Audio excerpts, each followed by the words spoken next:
Religious parents not only instruct their children these things, which are the most important, but they also teach them the acts which ought to be made every morning after rising.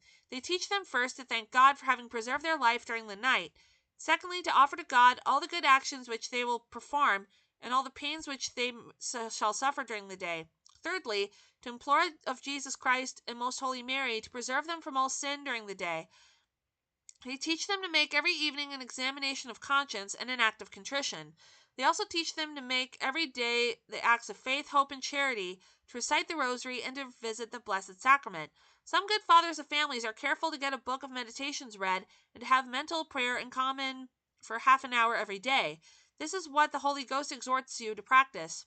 Hast thou children? Instruct them and bow down their neck from their childhood. Ecclesiastes 7:25. Endeavor to train them from their infancy to these religious habits, and when they grow up they shall persevere in them. Accustom them also to go to confession and communion every week. Be careful to make them go to confession when they arrive at the age of 7 and to communion at the age of 10. This is the advice of St. Charles Borromeo. As soon as they attain the use of reason, make them receive the sacrament of confirmation. It is also very useful to infuse good maxims into the infant minds of children. Oh, what ruin is brought upon his children by the father who teaches them worldly maxims! You must, some people say to their children, seek the esteem and applause of the world. God is merciful. He takes compassion on certain sins. Miserable the young man who sins in obedience to such maxims. Good parents teach very different maxims to their children. Queen Blanche, the mother of St. Louis, King of France, used to say to him, My son, I would rather see you dead in my arms than in the state of sin. O brethren, let it be your practice also to infuse into your children certain maxims of salvation, such as, what will it profit us to gain the whole world if we lose our own souls? Everything on this earth has an end, but eternity never ends. Let all be lost, provided God is not lost. One of these maxims, well impressed on the mind of a young person, will preserve him always in the grace of God. But parents are obliged to instruct their children in the practice of virtue, not only by words, but still more by example. If you give your children bad example, how can you expect that they will lead a good life? When a dissolute young man is corrected by a fault, he answers, Why do you censure me, when my father does worse? The children will complain of an ungodly father, because for his sake they are in reproach. Ecclesiastes 41:10. How is it possible for a son to be moral and religious when he has had the example of a father who was accustomed to utter blasphemies and obscenities, who spent the entire day in the tavern in gaming and drunkenness, who was in the habit of frequenting houses of bad fame and of defrauding his neighbor? Do you expect that your son will go frequently to confession when you yourself approach the tribunal of penance scarcely once a year? Children are like apes. They do what they see their parents do. It is related in the fables that a crayfish one day rebuked its young for walking crookedly. They replied, Father, let us see you walk. The father walked before them more crookedly than they did. This is what happens to the parent who gives bad example. Hence he has not even courage to correct his children for the sins which he himself commits. But though he should correct them by words, of what use is his correction when he sets them a bad example by his acts? It has been said in the Council of Bishops that men believe the eyes rather than the ears. And St. Ambrose says, The eyes convince me of what they see more quickly than the ear can insinuate what is past. According to St. Thomas, scandalous parents compel, in a certain manner, that their children to lead a bad life. Eos ad peccatum quantum in eas fuit obligaverunt. They are not, says St. Bernard, fathers, but murderers. They kill not the bodies, but the souls of their children. Non parentes sed parentores. It is useful for them to say, My children have been born with bad dispositions. This is not true, for as Seneca says, You err if you think that vices are born with us. They have been engrafted. Vices are not born with your children, but have been communicated to them by the bad example of the parents. If you have given good example to your sons, they should not be so vicious as they are. O brethren, frequent the sacraments, assist at sermons, recite the rosary every day, abstain from all obscene language, from detraction, and from quarrels. You shall see that your sons will go often to confession, will assist at sermons, will say the rosary, will speak modestly, and will fly from detraction and disputes. It is particularly necessary to train up children to virtue in their infancy, bow down their neck from their childhood. For when they have grown up and contracted bad habits, it will be very difficult for you to produce by words any amendment in their lives. To bring up children in the discipline of the Lord, it is also necessary to take away from them the occasion of doing evil. Hence a father must, in the first place, forbid his children to go out at night, or to go to a house in which their virtue might be exposed to danger, or to keep bad company. Cast out, said Sarah to Abraham, this bondwoman and her son. Genesis 21:10. She wished to have Ishmael, the son of Hagar, the bondwoman, banished from her house, that her son Isaac might not learn his vicious habits. Bad companions are the ruin of young persons.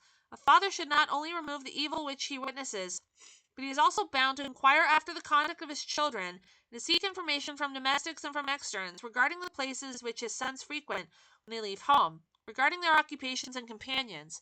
Secondly, he should take from them every musical instrument which is to them an occasion of going out at night, and all forbidden weapons which may lead them into quarrels and disputes. Thirdly, he should dismiss all immoral servants, and if his sons be grown up, he should not keep in his house any young female servant. Some parents pay little attention to this, and when the evil happens, they complain of their children, as if they expected that tow thrown into the fire should not burn. Fourthly, a father ought to forbid his children ever to bring into his house stolen goods such as fowl, fruit, and the like. When Tobias heard the bleating of a goat in his house, he said, Take heed, lest perhaps it be stolen. Restore ye it to its owners. Tobias 51:21. How often does it happen that when a child steals something, the mother says to him, Bring it to me, my son. Parents should prohibit to their children all games which bring destruction on their families and on their own souls, and also masks, scandalous comedies, and certain dangerous conversations and parties of pleasure. Fifthly, a father should remove from his house romances which pervert young persons, and all bad looks which contain pernicious maxims, tales of obscenity, or of profane love. Sixthly, he ought not to allow his children to sleep in his own bed, nor the males and females to sleep together. Seventhly, he should not permit his daughters to be alone with men, whether young or old. But some will say, Such a man teaches my daughters to read and write, etc. He is a saint.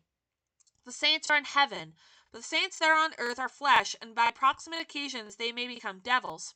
Eighthly, if he has daughters, he should not permit young men to frequent his house. To get their daughters married, some mothers invite young men to their houses.